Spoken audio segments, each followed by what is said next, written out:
and give us a shake to make sure we are on track. That's what a warning does. So Paul gives the Corinthian church a good shake in the form of a history lesson to spiritually wake them up. Here's what the lesson centers on. The lesson centers on a comparison between the plight of the Israelites and the plight of the Corinthians. They both, Paul points out, had 5 distinct advantages as God's chosen people. Let me break the 5 down. First of all, the Israelites all enjoyed the supernatural guidance and protection of the pillar of cloud in their exodus from Egypt. But the Corinthians too were enjoying similar guidance. Luke tells us that Christ came to give light to them that sit in the darkness and in the shadow of death, to guide our feet into the way of peace. And they were protected. Peter said that we are all kept by the power of God. Now, that's what Peter said. He said in the 1 Peter 1:5. Second,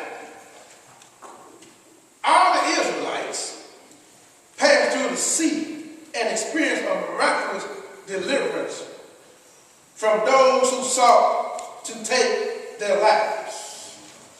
But so too had the Corinthians experienced a miraculous deliverance. Salvation. Corinthians 1:4 says, Jesus gave himself for our sins, that he might deliver us from this present evil world, according to the will of God and our Father. Third, the Israelites were all united with their spiritual head Moses, God's servant, who became the object of their trust.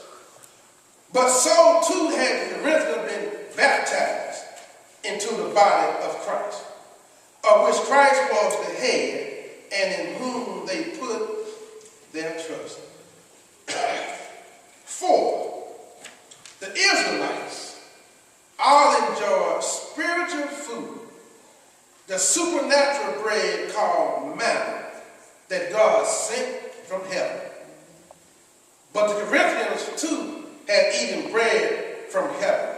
Jesus Christ said in John 6:32, my Father giveth you the true bread from heaven.